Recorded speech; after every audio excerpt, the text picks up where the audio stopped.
So, all right, great.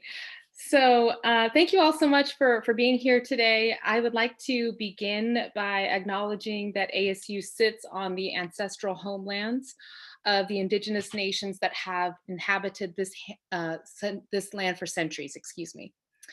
My name is Kate Fox. I'm an associate professor in the School of Criminology and Criminal Justice, as Stephanie had mentioned, and I'm also the director of a research lab in the School of Criminology and Criminal Justice that's called Research on Violent Victimization. And so I'm going to be presenting today some of the research and the work that our team has done in partnership with the state of Arizona and Indigenous persons throughout Arizona. So let's talk about the problem. We're going to dive right in and show what some basic information is about what is known on the missing and murder of Indigenous women and girls. And when I say Indigenous, I am specifically referring to Native American women and girls in Arizona. Indigenous women and girls are known to be murdered at a rate of roughly 10 times the national average. That's more than any other racial or ethnic group in the nation. These numbers are shocking, but our research shows that the statistics are largely undercounts because of inaccurate or non-existent data. So the true extent, the true prevalence of the missing and murdered Indigenous women and girls is currently largely unknown. Excuse me. We call this MMIWG, Missing and Murdered Indigenous Women and Girls. This has severe impacts for Indigenous communities and generations. Many Indigenous communities are matriarchal, and women and girls are considered to be sacred with the power of giving life during childbirth. The missing and murder of Indigenous women and girls has devastating consequences that impact generations of peoples and communities. In this era of addressing structural racism and systemic injustice, the opportunity to address this crisis should not be ignored. And in fact, the United States is now waking up to the realization that women of Indigenous descent are missing and murdered at a higher rate than any other racial or ethnic group. The federal government has recently passed, as of 2019, legislation to address the missing and murder of Indigenous women and girls. And Arizona was the third state in the nation to implement legislation with the goal of reducing the missing and murder of Indigenous women and girls. There are currently about 14 states in the nation that have similar legislation that have enacted this legislation just within the past 2 years. So this shows Governor Ducey on the day in May where he signed the legislation in 2019. Our legislation in the state of Arizona primarily aims to do two things. First is to assess the extent of the missing and murder of Indigenous women and girls. So how often is it happening? And then the second piece of the legislation, which is much more complicated than I'm making it sound today, but really essentially the second and most important piece is what recommendations can we implement in order to reduce or end this crisis. This legislation, HB 2570, again, was passed in 2019, and it also set in place a 23-member study committee. And this study committee is comprised of tribal leaders, legislators, victim advocates, community members, and is led by Representative Jennifer Germain. The study committee is pivotal in this research, and our team at Arizona State University partner with Representative Germain and the study committee. I'd like to take a moment just to recognize our ASU team and partners. We are a team of highly trained and diverse especially in terms of the cultural, racial, and historical oppression faced by Indigenous peoples. And importantly, the majority of our team members are Indigenous. We support several Indigenous students on this work and in this project. And in doing this work, our team learned one very important lesson, which is that the data on the missing and murdered Indigenous women and girls crisis are extremely limited. And in fact, the real prevalence is undoubtedly much higher than our numbers or any other numbers show. And I'll talk a little bit about why that is today. One of the first questions we wanted to tackle is, well, what are the barriers to tracking violence against Indigenous women and girls? In other words, why are the statistics so low?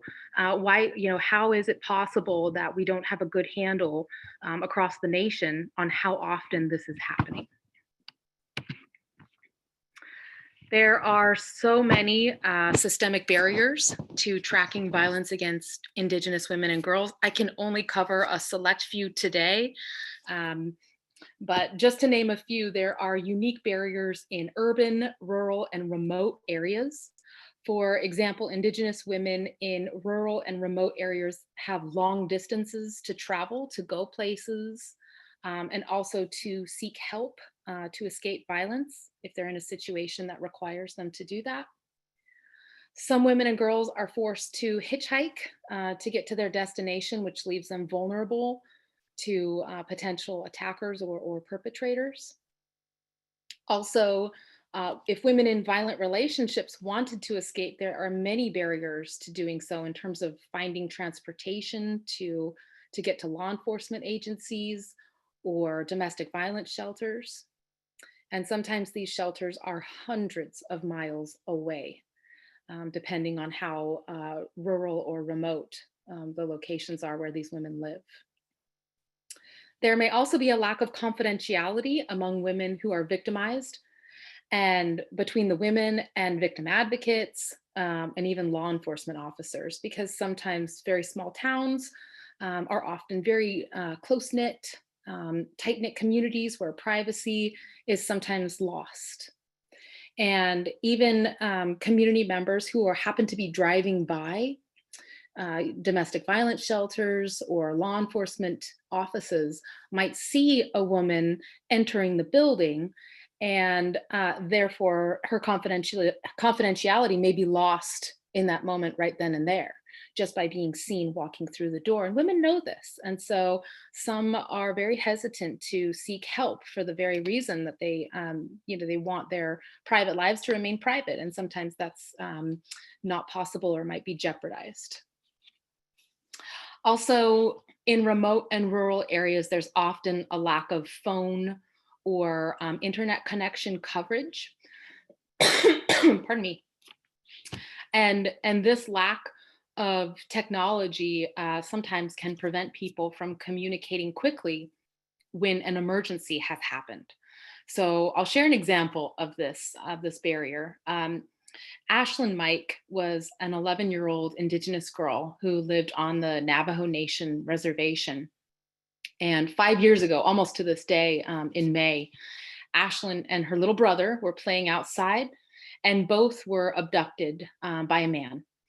Ashlyn was brutally raped and murdered, and her little brother had escaped. And the community believes that his survival had a lot to do with Ashlyn, who helped her brother get away. Her little brother ran for miles before he was able to see and flag down a motorist. But the driver was unable to call 911 because of the limited cell phone reception on the reservation. And an Amber Alert was not issued for Ashlyn until the next day. So because of her death, her family and supporters were able to work with legislators to pass legislation called the Ashlyn Mike Amber Alert in Indian Country Act. And this act provides funding for tribal nations to enact Amber Alert procedures and activities in hopes that this avoids a similar situation that Ashlyn found herself in. I'm going to skip down to the second bullet point here. Racial misclassification happens when law enforcement officers either accidentally or unknowingly, inadvertently, somehow designates the wrong racial category for Indigenous people, because police may not know the race of the person. And sometimes it's not visibly obvious to ascribe an Indigenous race for some people. So racial misclassification happens quite frequently, which undercuts and undercounts the rates that we know of for missing and murdered Indigenous women and girls. Finally, there's also sometimes a distrust of law enforcement officers in some Indigenous communities. And this is only compounded by severe understaffing and underfunding of law enforcement agencies on tribal land. So throughout this presentation, I'll read you some quotes from some of the Indigenous community members who attended our public testimony portions of our hearings. So during one of those meetings, an Indigenous person said, "No one seeks answers in those murders. And if the authorities investigate, they don't share what they know, or nobody comes to tell us what they've discovered. Even if there's not a conclusion, there's no ongoing updates. At this time, I don't know if my granddaughter will ever come home. We are still waiting." That quote highlights the uncertainty that many family members face when a loved one is missing, and the problems that often plague law enforcement when there's lack of miscommunication with family members. So next, let's talk about how often women and girls are missing in Arizona. I'm going to first talk about missing persons. And let me just start with the fact that being missing is not necessarily a crime. Some people go missing on their own will. And for this reason, it is very, very difficult to track. It's very difficult for law enforcement to track missing persons. In many cases, law enforcement do not even take a missing persons report if an adult is missing. Certainly, if a child is missing and meets the criteria for Amber Alert, it's much more straightforward. But adults, has missing persons who are adults, there's a lot more complexity and ambiguity there. And so the numbers are especially bad, I will say, for missing persons. So NamUs is the National Missing and Unidentified Persons System. It is freely available online. You can Google NamUs right now. If anybody has a missing person that they know of, a friend or family member, the great thing about NamUs is you can go right online and you can input this information yourself. And so it does take information from community members, which is wonderful. There are special protections, of course, for law enforcement who are accessing NamUs. They only see some confidential or redacted information. But NamUs data is not perfect, of course. It shows a snapshot, or in other words, it shows the number of missing persons just on a single day. So if you logged into NamUs right now, you would see who is missing today. You would not be able to see who was missing yesterday or 5 years from now.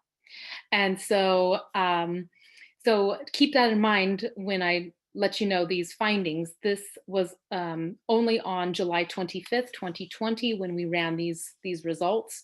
And NamUs takes a very, very long time. They put us in the queue for getting historical data about a year and a half ago, and we still haven't received that data. So, so this takes a lot of time.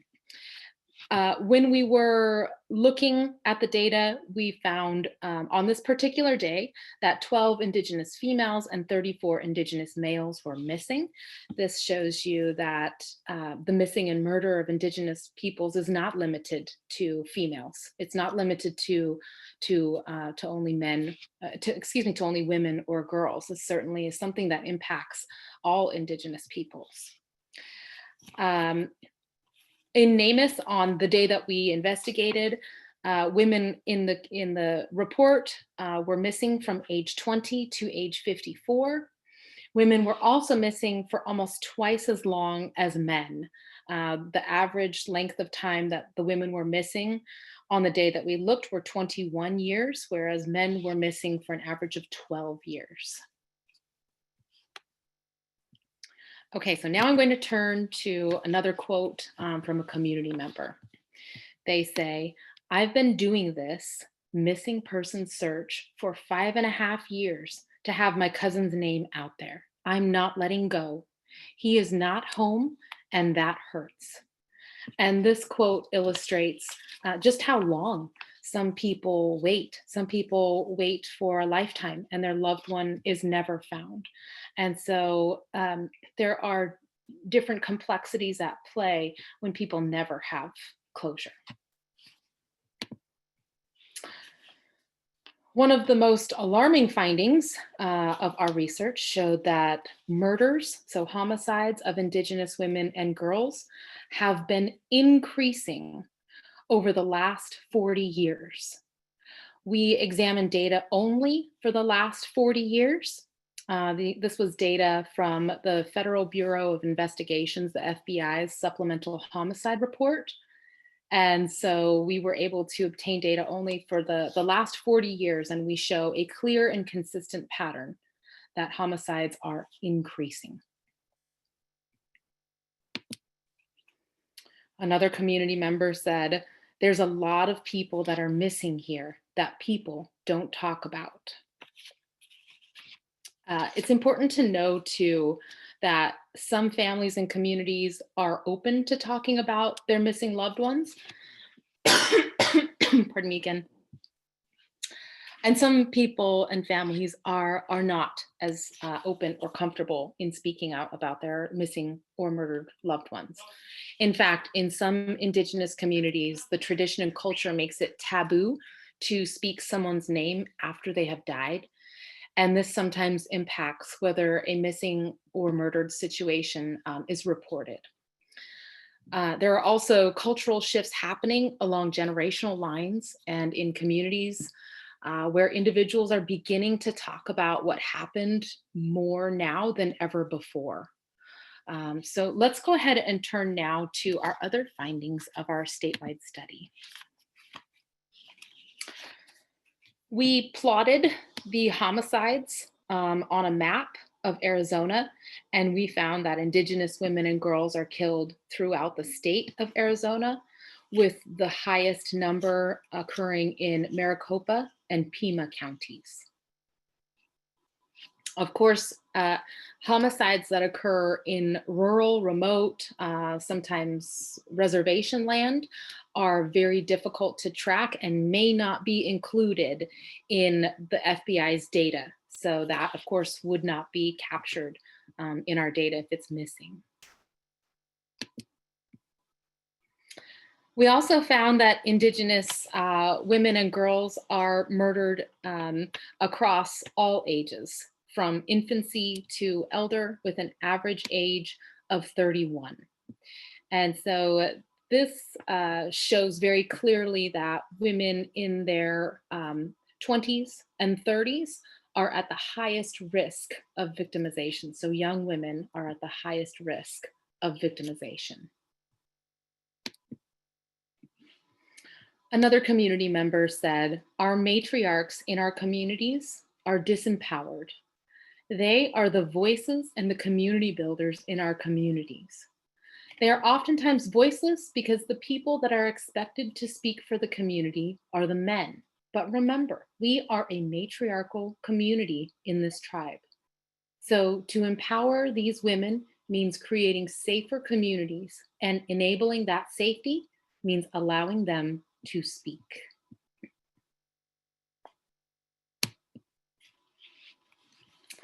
I wanted to highlight here, many people are curious about who is perpetrating this violence against Indigenous women and girls. And unfortunately, the clearest answer is we don't yet know. So of the FBI data, almost 50% of it was unknown, which is very frustrating to see that. But I should also note that these categories were not mutually exclusive. So if, for example, someone could have fallen under multiple categories. So, for example, it could have been an intimate partner and could have been an acquaintance at one point. So you can see across the categories, of course, an unknown relationship between the victim and offender was the highest category, followed by intimate partner. And then the circumstances surrounding the homicides, unfortunately, over 50% of them were also unknown.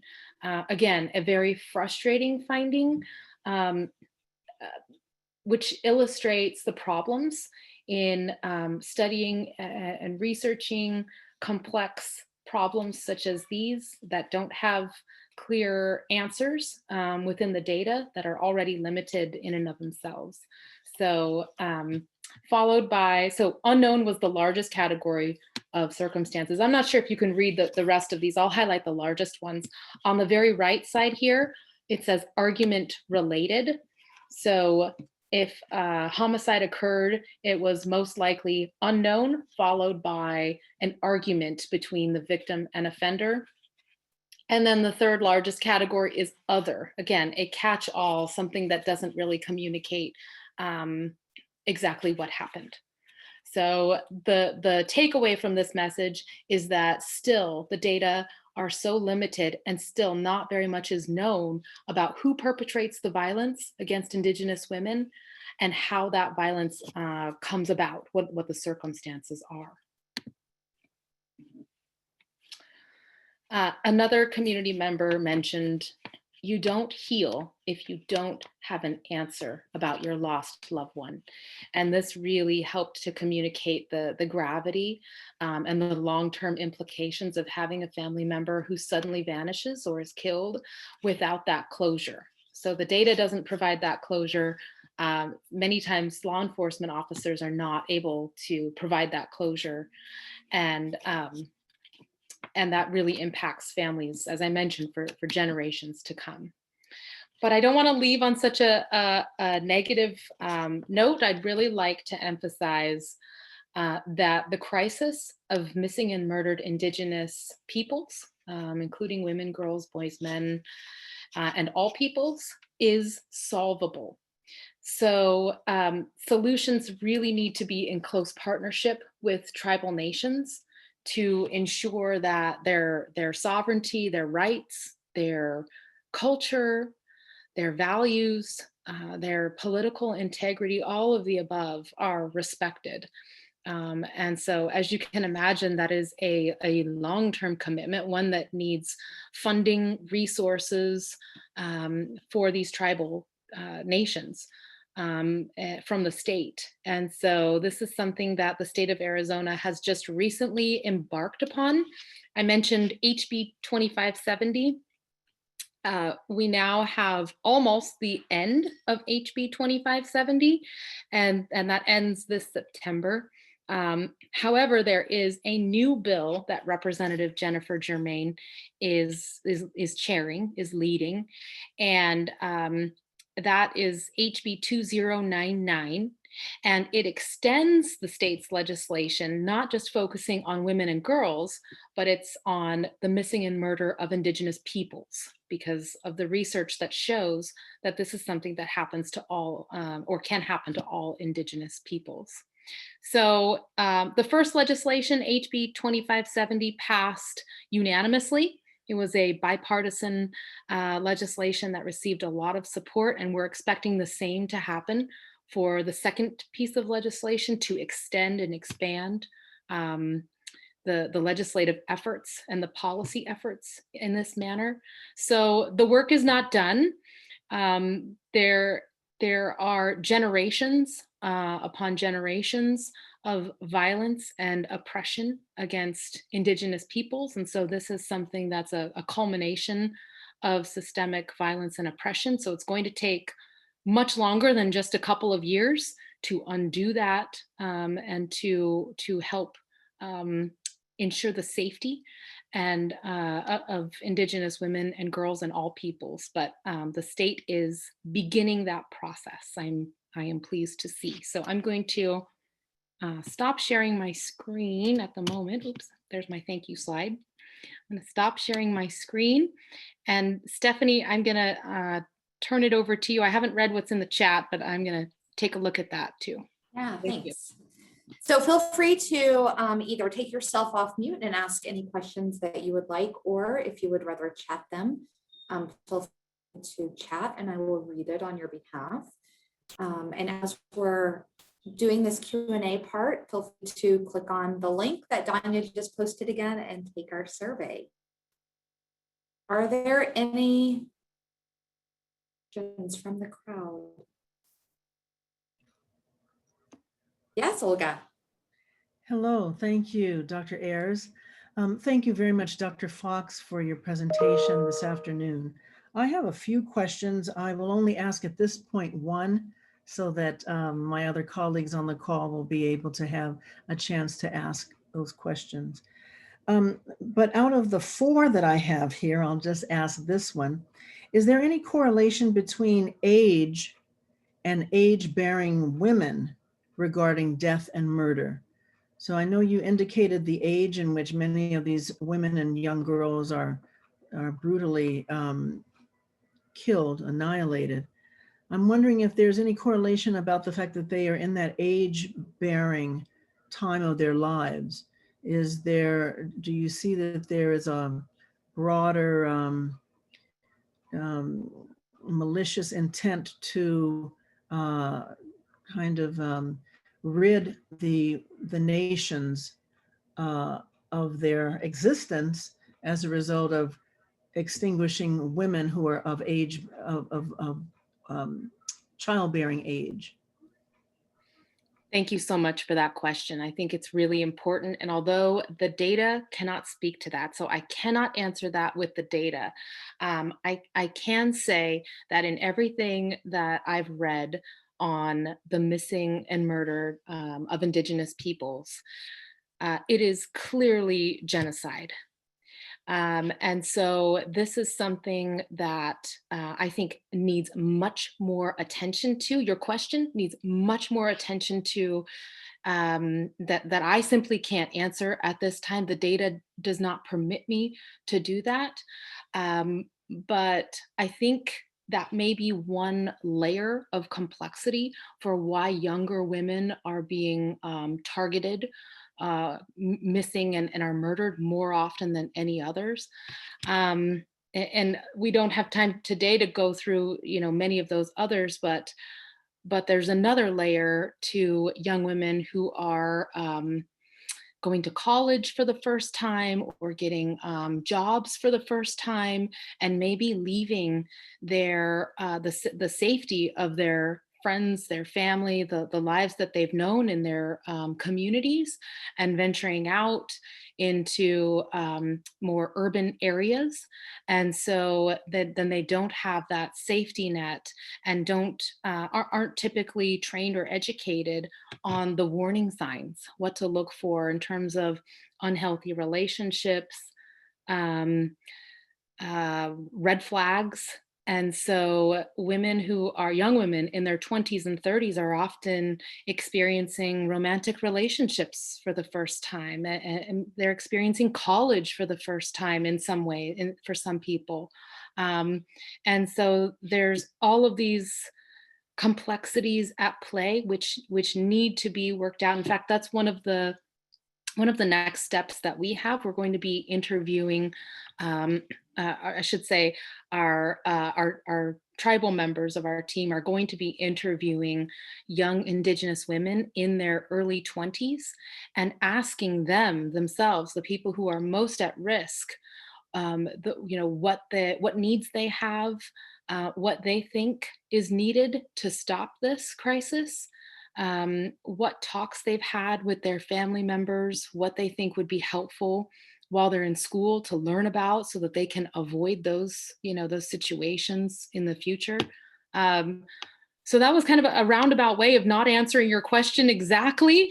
I'm sorry that I can't really answer that question, but I really want to reiterate the importance of what you bring up, because what you're bringing up is essentially the extermination Yeah. of an entire community of peoples. And so so I think that's something that really needs to be looked at in the future. And unfortunately, I can't look at that with the data that we have, but I really appreciate you bringing that up. And I think you're spot on. Thank you, Dr. Fox. Thank you. Thank you. And Maria has her hand raised, and then we do have some questions in the chat.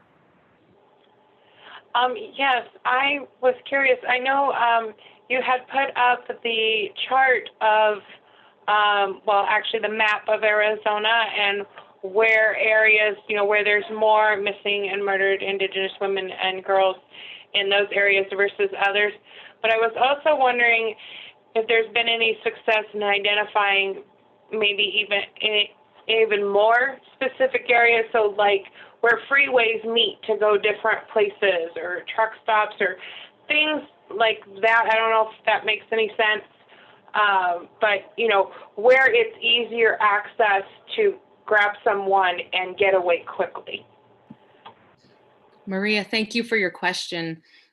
This is actually something that our team and the study committee wanted to look at. We submitted, over 2 years ago, we submitted FOIA requests for medical examiner records to see just that. That was one of the purposes of seeing the exact location.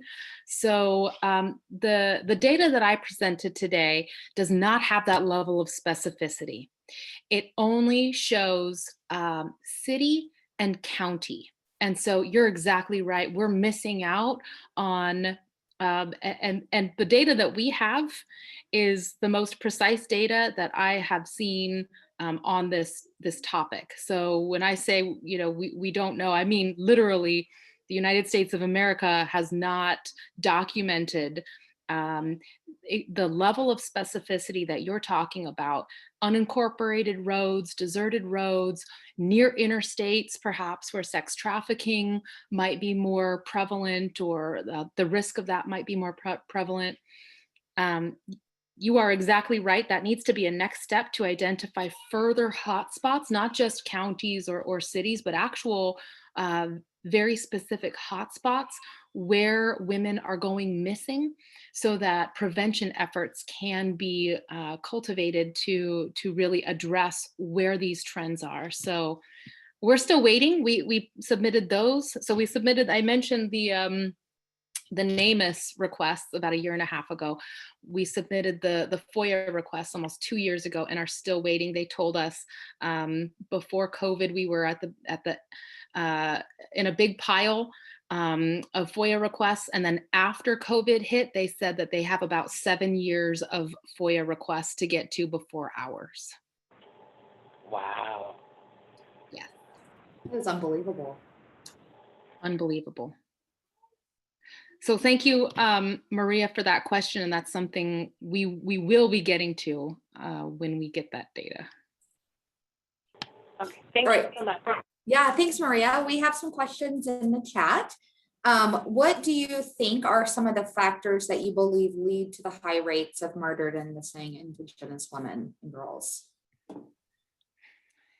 That is a really important question. And unfortunately, the data do not show exactly why this is happening. We know, without looking at our data, we know that that this is a form of violence against women. We know that this is a form of systemic oppression against an entire set of communities. We know that this is essentially genocide. Not essentially, this is genocide. I want to be very clear about that. And the reasons have to do largely with, I think, colonization, historical trauma, continued oppression of Indigenous peoples that continue to this day. These are things that are not documented in the data yet. but we know them to be true based on the history, the totality of what's happening. MMIWG, MMIP, the missing and murder of Indigenous peoples, is so complex. It's not just a one size fits all approach. It's not just it's because of this, that's why this is happening. But we do know that this is something that needs a very, very long time to try to disentangle and reduce, because this is something that's been happening since the United States was colonized. Thank you. And I see Sharon has her hand raised. I've lived on the Gila River as well as Tohono O'odham when I was younger. And I know I was not taught to the stranger danger, or I wasn't taught to respect myself, if you will. It's very hard out there. It's very different, and to move off the reservation to the city, it's a whole different ballgame, whole different set of rules. On the reservation, you really don't have to worry about what goes on in the city, but you're also afraid to say anything because leaders, there's only so much that they can do. They can't keep you from being hit, or they can't keep you from being raped if it's inside the household. And it's a revolving vicious cycle.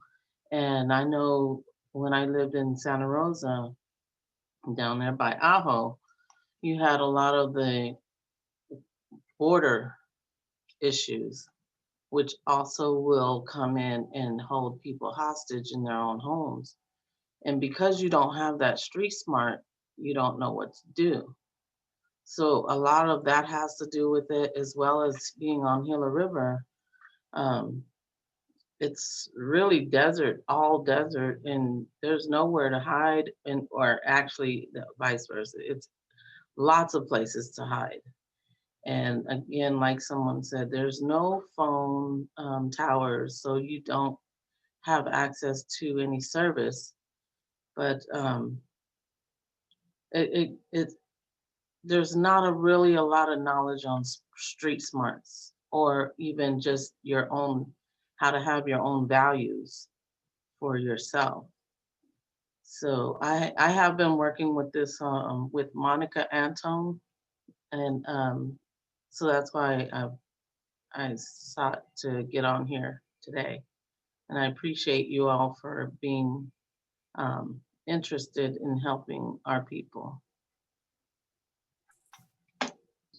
Thank you. Thank you so much, Sharon. And what you said, I've heard from many Indigenous peoples, and really appreciate you sharing your perspective today. Appreciate that.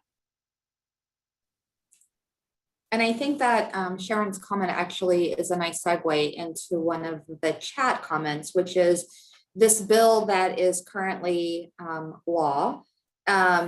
Is it only to analyze data, or does this bill have additional components to really provide services and resources? And how are the tribal nations involved in the enactment of this bill? So in terms of HB 2570, which is the legislation that is currently in place, Representative Jennifer Germain has been working with tribal nations to have a mutually beneficial sharing of information. So in other words, data sharing agreements, so that tribal nations feel comfortable in sharing their data with the state of Arizona, and the state of Arizona can then share back with those tribal nations. As you can imagine, that is a very difficult and time-consuming process to work that out with tribal nations who are very used to being oppressed, to say the least, by the state. So these have a lot of complexities behind them. I know that the state of Arizona has been successful with several tribal nations. We have 22 tribal nations in our state, 574 federally recognized, I should say, federally recognized tribal nations throughout the United States. 22 of them are in Arizona. And so the state has relationships, data sharing relationships with some of the communities, but it's a work in process. I can't say that that's something that has been buttoned up in the past 2 years since the legislation was enacted, nor should it be expected to, given all that tribal nations have endured. And so it's a work in process, and will continue, thankfully, with HB 2099.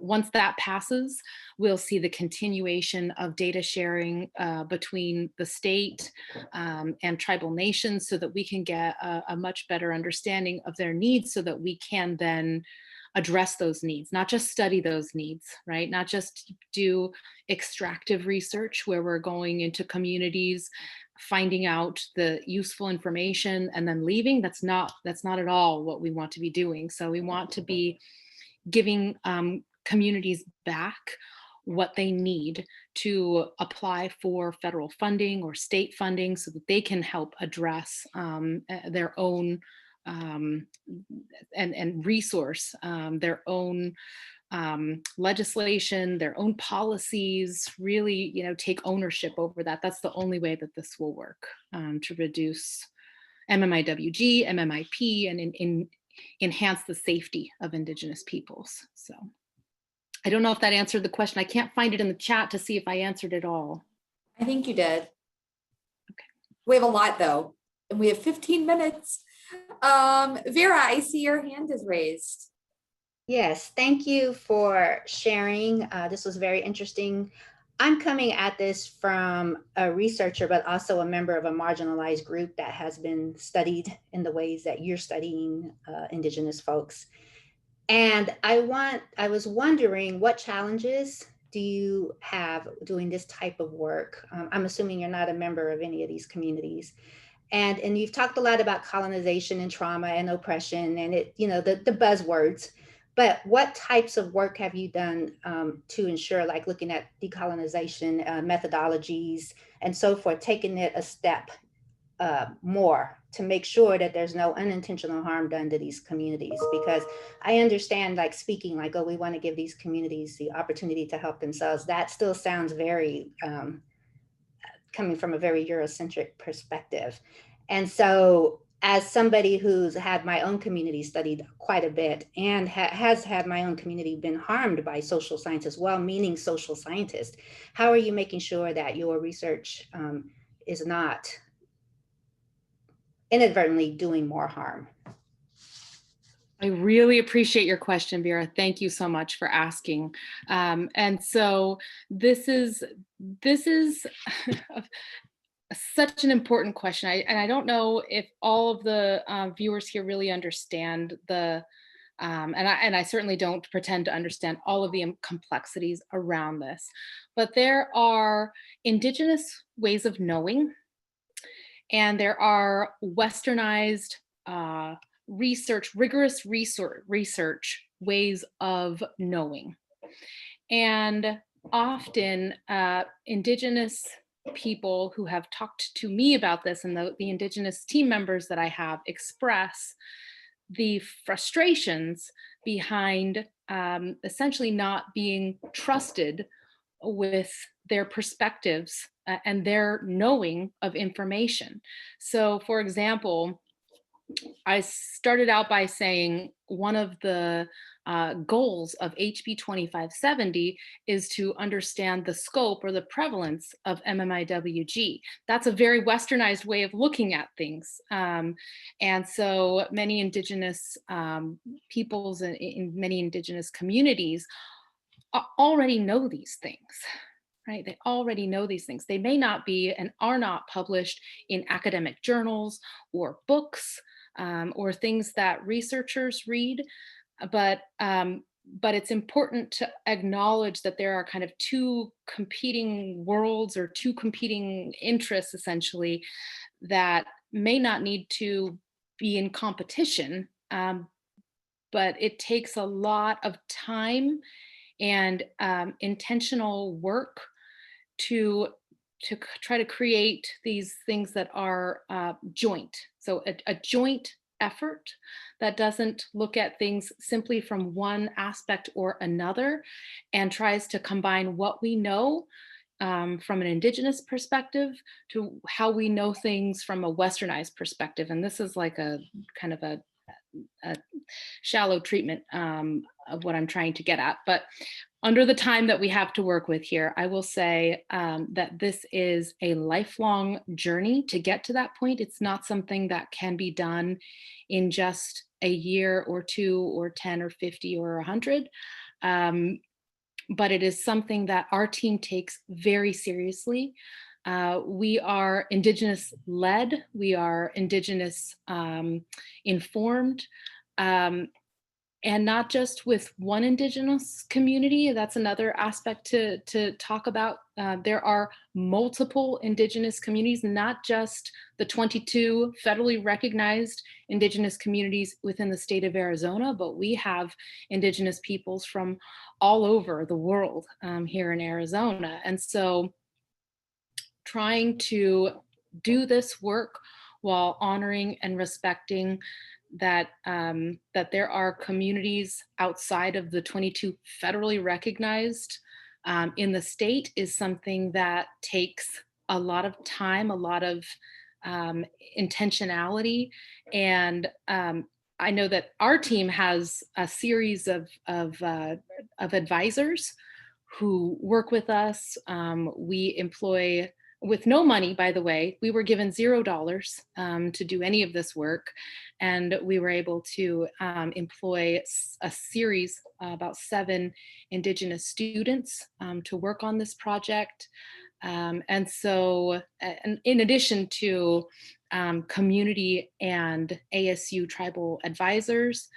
So I guess that's a very short way, under the time consideration, of saying that this is something our team is very aware of.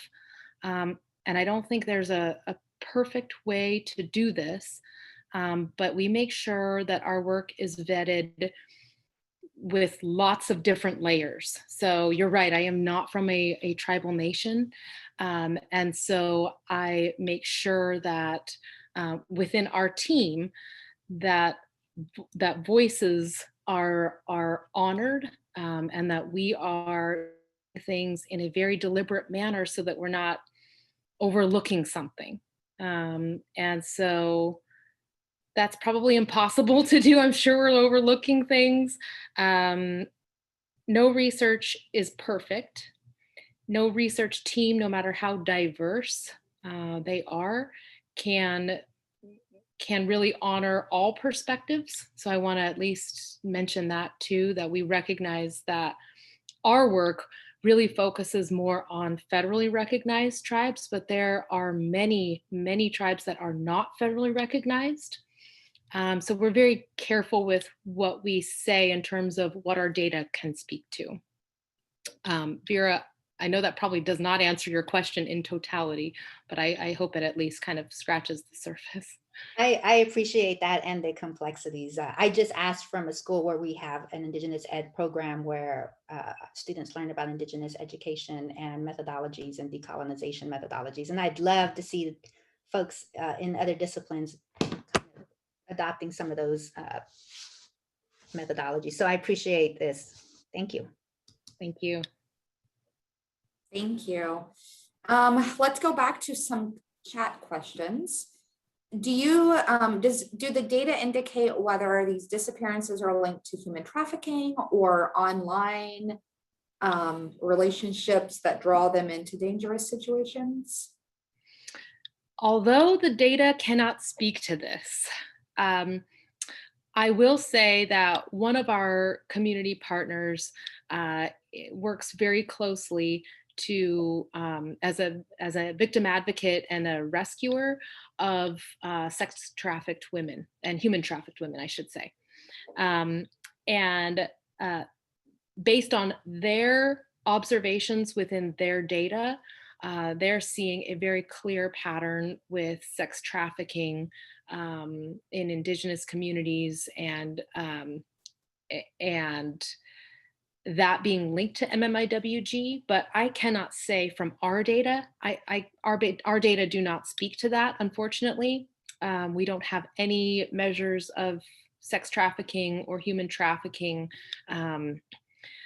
I suspect there is a clear link, but I cannot say, unfortunately. And can I add one more thing to that too? I'm thinking especially about the trend that we have a high number or a higher number of women in their 20s and 30s at college age. And this is something that some people may not be aware of, but sometimes even college Indigenous women are sex trafficked, even when they're in college. They are called sugar babies, and they are set up in a situation where their sex trafficker pays for things like tuition, books, rent, things of that nature. And so these sex trafficked women feel stuck essentially in this situation. So I would say that although our data cannot speak to this, we do know that women of college age are sex trafficked. We just don't know the patterns and the trends. Thank you. What can we do to improve the official data that are being collected by the police, the FBI, et cetera? We can do a lot. FOIA requests should not take years to honor, and so there has to be a better way to get the data out there that are already documented and sitting in filing cabinets or on people's computers to advance science and knowledge on this. There need to be improvements within NamUs even, so that we can see historical data and try to understand patterns and trends. When you log on and you only see the one day's worth of data, that's useful for that one day, but it doesn't show you the bigger picture of what's happening. And so there's a lot that needs to be done. Trainings for law enforcement officers, trainings for the medical community, victim advocates. I could go on and on. So many resources are needed desperately to educate people, especially practitioners, on how to offer resources for people who are in these experiences or surviving violence. So, the Indigenous communities are chronically underfunded. They're used to being oppressed in that way as well. And so we need to correct that to ensure that Indigenous communities, tribal nations have power over their own peoples, have power over their own criminal justice, and have the resources to do that. I think that's kind of a basic right. I think our last question, how can those who are Indigenous but aren't necessarily connected to their reservations help? How can those who are not Indigenous help? Kind of what could be our call to action as individuals maybe not in the community or in this body of research? Attending talks like this and understanding what this is a great way to support this. You can type in hashtag MMIW or hashtag MMIWG or hashtag MMIP and learn more about this. I don't even necessarily want to call it a movement. I feel like we're beyond the movement phase. This is something that started out as grassroots efforts, but has really propelled since then to not only state legislation, but it's something that people are becoming a lot more aware of. So awareness is a good first step. Linking your social media, following events. May 5th is MMIWG National Recognition Day. So checking out the events for May, and if you just Google MMIWG State of Arizona, May 5th, you'll see that we're going to be lighting the Capitol red in honor of those who've lost their lives to this violence and in honor of the family members and communities. So there are a lot of ways to be on the journey of being an advocate or an ally. And so, you know, I would encourage everyone to just take a little time to Google it, and a lot will pop up. Thank you. Well, Kate, this was fantastic. I applaud you and your team and all the work that you're doing. And I really appreciate you taking the time to speak to us today. And I want to thank all of you for taking the time to attend.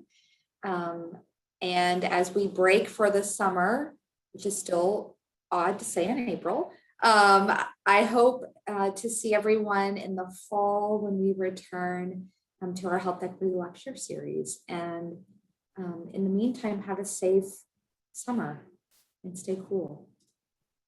Thank you all Kate. Great job. Thank you, you too. Thank you, everyone.